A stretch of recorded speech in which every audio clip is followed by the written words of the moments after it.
Migraine, భుజం నొప్పి, నడుం నొప్పి, మోకాలు నొప్పికి నిజమైన పరిష్కారం ప్రాణ పెయిన్ క్లినిక్ లో.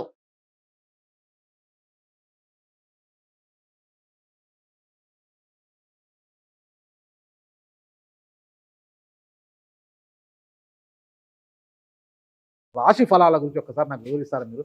మొట్టమొదటిగా ఏ రాశి గురించి చెప్తారు? తప్పకుండా. ఇప్పుడు ఇది మనకు వచ్చేది 2025 ఆంగ్ల సంవత్సరాది. ఓకే. అంటే కొంతమంది ఇప్పుడు విమర్శించారు 24 కదా, 24, 25. అదే 25 ఆంగ్ల సంవత్సరాది అంటే మనం ఇంగ్లీష్ క్యాలెండర్ అంటే 25లో వచ్చేది 25 ఆంగ్ల 25 కదా. Okay. జనవరి 1 25. ఓకే. అవును. జనరల్ గా మనము అంటే మరి మీరు ఉగాది నుండి ఎందుకు చెప్పట్లేదు అంటే చాలా మంది ఉగాది వరకు కూడా ఆగట్లేదు, జనవరి 1 కూడా ఆగట్లేదు, డిసెంబర్ నుండి నవంబర్ నుండి అడుగుతా ఉన్నారు అందరూ. ఓకే. ఇప్పుడు క్లయింటెల్ నన్ను అడిగే వాళ్ళు ఏంటంటే గురూజీ ఇప్పుడే చెప్పేసేయండి మాకు, మేము జాగ్రత్తలు తీసుకుంటామని చెప్పి అడుగుతా ఉన్నారు. ఓకే. ఓకే. సో అందుకనే 2025 సంవత్సరం ఆంగ్ల సంవత్సరాది అంటే జనవరి 1 నుండి ఎలా ఉండబోతుంది అనేది మనం ఒకసారి చూసుకుంటే, అన్నిటికంటే ముఖ్యంగా ఈ వచ్చేటువంటి సంవత్సరం పేరు శ్రీ విశ్వావసునామ సంవత్సరము. విశ్వావసునామ సంవత్సరం. సో వచ్చే రాబోయేటువంటి ఎందుకు గురుగారు అది వస్తుంది పేరు 60 సంవత్సరాల్లో ప్రతి సంవత్సరం ఒక్కొక్క పేరు వస్తుంటది. Okay. పేరుతో ఏం స్పెషాలిటీ లేదు. క్రోధినామ సంవత్సరం అనే నెగిటివ్ అట్లా ఏం లేదు. ఓకే. సంవత్సరాల్లో దీని పేరు విశ్వావసునామ సంవత్సరం. ఓకే. సో ఈ సంవత్సరానికి అధిపతి రాజు కాబట్టి, రవి కాబట్టి రాజు. సో రవి మనకు కమాండ్ చేస్తూ ఉన్నాడు కాబట్టి ఈ సంవత్సరం అతి ముఖ్యమైన విషయం ఏంటంటే రాజకీయంగా దేశవ్యాప్తంగా రాష్ట్రాల వ్యాప్తంగా పెను సంచలనాలు నమోదవ్వడము ఈ సంవత్సరం 2025 సంవత్సరం లక్షణాలు. ఎందుకంటే రాజుల మధ్యన రాష్ట్రాల మధ్యన గొడవలు, మరీ ముఖ్యంగా కొంతమంది ప్రముఖ రాజకీయ నాయకులకు మృత్యుగండము, అలాగే అన్ని రంగాలలోకి సెలబ్రిటీలు, సినిమా ఇండస్ట్రీ, రాజకీయము, బిజినెస్, ఎనీ ఇండస్ట్రీ, యువకులు, మరి ముఖ్యంగా మగవాళ్ళు యువకులు 40 సంవత్సరాల వయసులో ఉండే వాళ్లకు కార్డియాక్ అరెస్ట్లు అనేటివి ఈ సంవత్సరం అతి ముఖ్యమైన విషయం. ఎందుకంటే ఆల్రెడీ మనం చూస్తున్నాం ఇప్పటికే, కానీ వాటి తీవ్రత పెరిగే అవకాశం ఉంది. కారణం ఏంటంటే రవి కమాండ్ చేస్తూ ఉన్నాడు కాబట్టి. రవి అంటే చర్మము, హార్ట్, కళ్ళు, ఎముకలు. సో కరోనా లాంటి అంత పెద్దది కాకపోయినా ఒక సమస్య, ఒక వైరస్ మళ్ళీ ప్రపంచాన్ని బాధించే అవకాశం ఉంది. అది మరీ ముఖ్యంగా చర్మం మీద దాడి చేసే అవకాశం ఉంది. అంటే చర్మానికి సంబంధించినటువంటి ఒక సమస్యల బారిన పడి ఈ సంవత్సరము జనాలు వైరస్ బారిన పడే అవకాశం ఉంది మరీ ముఖ్యంగా. అలాగే ఇప్పుడు ఇంచుమించు 40 సంవత్సరాల లోపు యువకులకు కార్డియాక్ అరెస్ట్ అనేటువంటివి జరిగే అవకాశాలు కనిపిస్తూ ఉన్నాయి. అలాగే ఈ సంవత్సరం గుండెపోటు వల్ల మరణాల సంఖ్య చాలా ఎక్కువ. ఇదంతా 2025 జనవరి నుంచి. జనవరి నుంచి ఎగ్జాక్ట్లీ. అలాగే ఈ సంవత్సరము ఎండల తీవ్రత చాలా ఎక్కువ, విపరీతమైనటువంటి ఎండలు ఉండే అవకాశం ఉంది. అలాగే ఈ సంవత్సరాలు ప్రపంచవ్యాప్తంగా అగ్నిపర్వతాల పేలుడు అనేటువంటిది ఈ సంవత్సరం గమనించాల్సినటువంటి విషయం. అలాగే ఈ సంవత్సరం మంచు పర్వతాలు కరగడం వల్ల వాతావరణంలో మార్పులు గమనించాల్సి ఉంటుంది ఈ సంవత్సరం. అలాగే అమెరికా దేశానికి విపరీతమైనటువంటి గాలి తుఫానులు, వరదలు ఈ సంవత్సరం కనిపిస్తూ ఉన్నాయి. అలాగే 1-2 దేశాల మధ్యన యుద్ధ వాతావరణం ఖచ్చితంగా ఉండి తీరుతుంది, లేదా యుద్ధం జరుగుతున్నాయి కదా, అది ఇంకా పెరుగుతుంది. ఓకే. ఇప్పుడు ఉన్నదానికంటే తీవ్రత పెరుగుతుంది అనేది. ఓకే. అలాగే మనకు 2025 సంవత్సరంలో సెప్టెంబర్ 7వ తేదీ 2025 సంవత్సరం ఆదివారం రాహుగ్రస్త సంపూర్ణ చంద్రగ్రహణం ఏర్పడుతుంది. ఇది కుంభరాశికి వ్యతిరేకమైన ఫలితాలు ఇస్తుంది.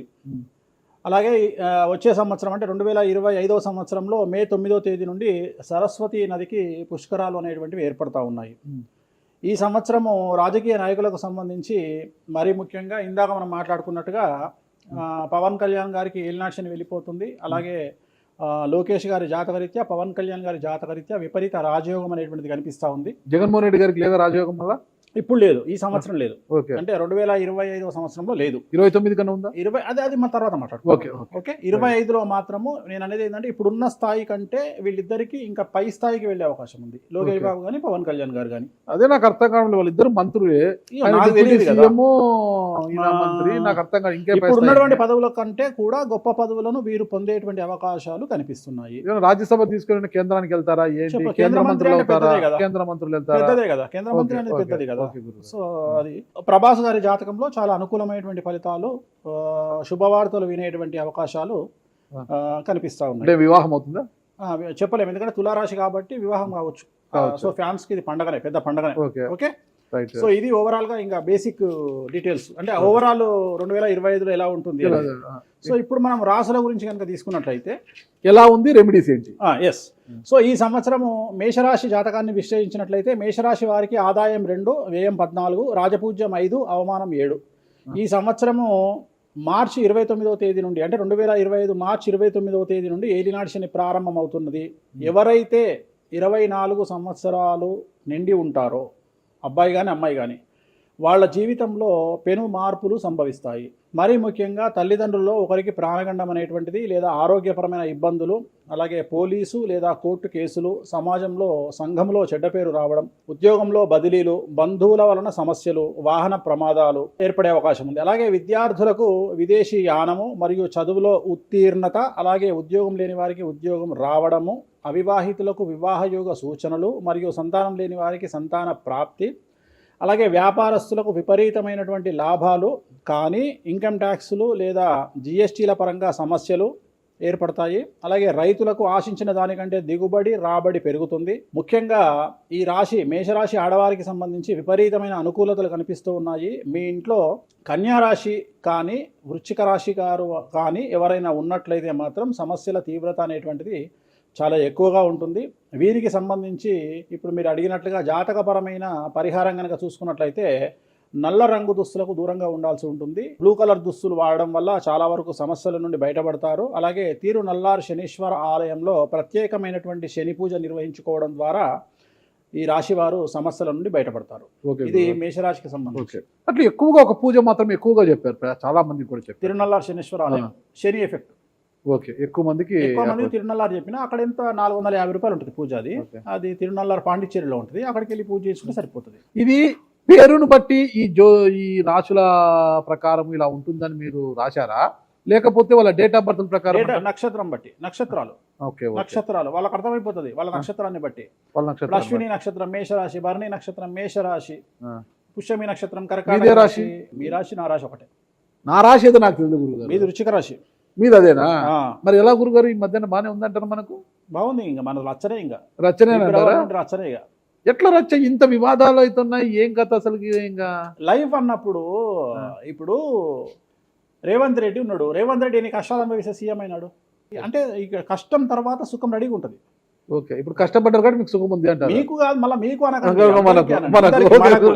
మనకు అందరికీ. ప్రతి మనిషి జీవితంలో పండ్లున్న చెట్టుకే రాయి దెబ్బలు, అంతేగాని పళ్ళు లేని చెట్టుని కూడా పట్టించుకుంటాడు. పళ్ళు ఉంటేనే దాన్ని రాయి చేస్తారు. అట్లనే మనం కూడా అంతే అండి. వేణుస్వామి అంటే పూజలకు పెట్టింది పేరు. పెద్ద పెద్ద రాజకీయ నాయకులకు, ముఖ్యమంత్రులకు, కేంద్ర మంత్రులకు, పెద్ద పెద్ద వాళ్ళకు కూడా ఇక్కడ కాదు, మీరు అబ్రాడ్స్ కూడా వెళ్ళి పూజలు చేసి వస్తున్నారు. చాలా కాస్ట్లీ స్వామి, చాలా గొప్ప పూజలు చేస్తుంటారు, అంత పవర్ఫుల్ పూజలు. అంటే ఇప్పుడు మీరు చేస్తున్న పూజల మహిమ వల్లనే మీ మీద ఇన్ని వివాదాలు వచ్చినా కూడా మీరు బయటపడగలుగుతున్నారు. 100% పర్ఫెక్ట్. ఇక దానికి ఆన్సరే లేదు. ఇక ఇప్పుడు మనం కొట్లాడాలంటే 10 రకాలు ఉంటాయి, మనం కొట్లాడతలేము. అందుకనే మనం ఒకటే, మన పూజల్ని మనం నమ్ముకుంటున్నాం అంతే, అమ్మవారిని నమ్ముకుంటున్నాం. ఇప్పుడు ఒక్కొక్క సమస్యకి ఒక్కొక్క అమ్మవారు పరిష్కరిస్తారు దశమహావిద్యల్లో. మనం అదే చేస్తున్నాం. ఇప్పుడు నేను ఒకటే మాట చెప్తా, కాంట్రవర్సీస్ వచ్చినాయి, మీరు అడిగినరు, ఎన్ని సమస్యలు వచ్చినాయి. జనాలు ఏం ఆలోచిస్తారంటే వేణుస్వామి ఈ సమస్యల నుండి బయటపడతాడా, పడితే ఎలా పడతాడు? నేను ఒకటే అనుకుంటున్నా, ఇంతమందికి పూజలు చేసి వాళ్ళ సమస్యల నుండి బయటపడడానికి ప్రయత్నించే నేను నాకు వచ్చిన సమస్యను కూడా అదే పూజల ద్వారా బయటపడడానికి ప్రయత్నం చేస్తున్నాను. అంటే వివాదాలు చుట్టుముడుతున్నాయి, సోషల్ మీడియాలో వైరల్ అవుతున్నాయి, ఉమెన్ కమిషన్ మీ మీద ఫిర్యాదులు చేశారు. ఇన్ని చేసినా కూడా ఎక్కడా మీకు ఉచ్చు బిగుసుకోవడం లేదు, బయటపడుతున్నారు. అంటే ఇది మీ పూజల మహిమనా, లేకపోతే ఏమన్నా బ్రైబ్ చేస్తున్నారా? అమ్మవార్లు ఇప్పుడు ఉదాహరణ, మనం తెలుగు రాష్ట్రాల్లో ఉంటాం, వెంకటేశ్వర స్వామి వారు అంటే మనకు తెలుసు. ఇప్పుడు తమిళనాడులో పెరుమాళ్ అంటారు వెంకటేశ్వర స్వామిని. అదే నార్త్ ఇండియాకి వెళ్తే బాలాజీ అంటారు. వాళ్లకు బాలాజీ అంటే చాలా భయం. అలాగే మన రాష్ట్రంలో మనకు తెలిసిన వాళ్ళకి కామాఖ్యలో ఉండే అమ్మవారు అంటే భయం. కానీ తెలియని వాడికి భయం ఉండకపోవచ్చు. వాడి ఇష్టం వచ్చినట్టు కామెంట్ చేయొచ్చు అమ్మవారు. చాలా మందికి మీరంటే భయం అనుకుంటా. అంటే మనం చేసే పూజల వల్ల ఉండొచ్చు. ఓకే. నేను అనేది ఏంటంటే నేను చేసే అదే ఇందాక మనం మాట్లాడుకున్నప్పుడు అదే చెప్తున్నా, వామాచారంలో పూజలు చేయాలంటే భయపడతారు. కారణం ఏమిటి అంటే ఖచ్చితంగా మందును ముట్టుకోవాలి, నాన్ వెజ్ను ముట్టుకోవాలి. దానికి వీళ్ళు చేసే పూజలు అడ్డుపడతాయి. అంటే వీళ్ళు సమాజంలో భయపడతారు కాబట్టి వీళ్ళు వాటి జోలికి పోరు. ఇవి తాంత్రిక పూజలు లాగా ఉంటాయి మీరు చేసే తాంత్రిక తంత్ర మార్గం అంటారు దాన్ని. Okay, okay. శ్రీకాళహస్తిలో పూజలు కాదు శ్రీకాళహస్తిలో రావుకేతు పూజ చేయించుకున్నారు కదా, తాంత్రిక పూజలే అది. నిమ్మకాయ పెడితే తంత్రమే, గుర్తుపెట్టుకోండి. నిమ్మకాయ ఎక్కడ పెట్టినా తంత్రమే. మిమ్మల్ని కాపాడుతోంది మీరు చేస్తున్న పూజల మహిమే. అంతే అంతే అంతే వాళ్ళే చూసుకుంటారు. నేను అనే పాయింట్ ఏంటంటే నేను ఒకటే చెప్తున్నానండి, తప్పు చేస్తే నన్ను అమ్మవారు సర్వనాశనం చేస్తుంది. ఓకే. అమ్మవారిని విమర్శిస్తే వాళ్ళ సంగతి అమ్మవారు చూసుకుంటది. అంతేనా? అంతే. ఇక నాకు అవసరం, నేను కొట్లాడను చెయ్యను, నాకు అనవసరం, నాకు లొల్లే వద్దు. నాకు నేను దేవుళ్ళని నమ్ముకున్నా, నా పని అదే. నాకు హిమాచల్ ప్రదేశ్ కామాఖ్య కాకపోతే, బాగాలముఖి కాకపోతే, తారాపీఠ పోతే, ఇప్పుడు మన తారాపీఠ పోయి వచ్చిన. చాలా మందికి తెలియదు తారాపీఠ అని కలకత్తా నుండి 300 కిలోమీటర్లు ఉంటుంది. మీరు కావాలంటే గూగుల్ చేయొచ్చు. తారాపీఠ అని అమ్మవారు అండి. ప్రతిరోజు శ్మశానంలో ఉంటుంది అమ్మవారు, ఒరిజినల్ శ్మశానంలో ఉంటుంది. ప్రతిరోజు అమ్మవారికి ప్రసాదం అంటే డెడ్ బాడీ దహనం అయినాకనే అమ్మవారికి నైవేద్యం పెడతారు. అంత పెద్ద ప్రసిద్ధమైనటువంటి దేవాలయం. అమ్మవారు శివుడికి పాలిస్తూ ఉంటుంది. తారాపీఠ అంటారు దాన్ని. శ్మశానంలో ఉంటుంది. ఆమె జనరల్గా ఎవరైనా సరే ఎందుకు పూజ చేస్తారాగనంటే, జీవితంలో మనం వెళ్తూ ఉన్న సందర్భంలో సడన్గా స్టక్ అయినామనుకోండి, బౌన్స్ బ్యాక్ అవ్వడానికి పనిచేస్తుంది. అంటే ఉదాహరణ, ఒక ముఖ్యమంత్రి స్థాయి వ్యక్తి ఓడిపోయినప్పుడు, ఒక మంత్రి పోయినప్పుడు, ఒక ఐఏఎస్ సడన్గా తన జాబ్లో డిస్టర్బెన్స్ వచ్చినప్పుడు, ఐపీఎస్ డిస్టర్బెన్స్ వచ్చినప్పుడు ఈ పూజ కనుక అమ్మవారిని దర్శించుకుంటే ఒక్కసారి మళ్ళీ వాళ్ళు బౌన్స్ బ్యాక్ అవుతారు. అంటే బిగ్ బ్యాంగ్ థియరీ అనేది అక్కడ పనిచేస్తుంది. మనం మళ్ళీ ఒకసారి బౌన్స్ బ్యాక్ అయ్యి ముందుకు దూకడానికి అమ్మవారు పనిచేస్తుంది. నేను సజెస్ట్ చేస్తుంటా చాలామందికి, వ్యాపారంలో స్టక్ అయినప్పుడు, లేకపోతే ఉద్యోగంలో స్టక్ అయినప్పుడు, అట్లా స్టక్ అయినప్పుడు అయితే మీ తారాపీఠ వెళ్ళి దర్శనం చేయించుకోండి. అక్కడ దర్శనమే, పూజలు ఉండవు, జస్ట్ దర్శనమే. అమ్మవారికి పోయి దండం పెట్టుకొని వస్తే చాలు, ఒక్కసారి మళ్ళీ వాళ్ళు బౌన్స్ బ్యాక్ అవుతారు. ఒకటే ఒక పాయింట్ నాకు ఆన్సర్ చెప్పి ముగించేసా, చాలా కాలాతీతమైంది. చివరికి ఇరికిస్తున్నారా ఇది? లేదు. ఇప్పుడు ఏపీలో అంటే గత ప్రభుత్వ హయాంలో, వైసీపీ హయాంలో వీళ్ళ మీద కేసులు పెట్టారు. ఇప్పుడు వీళ్ళ అధికారం వీళ్ళ మీద కేసులు పెడుతున్నారు కదా. ఈ కేసుల పరంపర ఇలా కొనసాగి జగన్మోహన్ రెడ్డి గారు జైలుకి వెళ్ళే అవకాశం ఉంది. వచ్చే సంవత్సరం మే 9వ తేదీ వరకు అవకాశం ఉంది, దాటితే లేదు. ఇది ఓవరాల్గా వేణుస్వామి గారు ఇచ్చారు. మీకు ఏదైనా అనుమానాలు ఉన్నా డైరెక్ట్గా వేణుస్వామి గారికి ఫోన్ చేయండి, మీ అనుమానాలను నివృత్తి చేసుకోండి. థ్యాంక్ యూ గురుగారు, నమస్తే. ఓకే. ఓం నమో వెంకటేశాయ.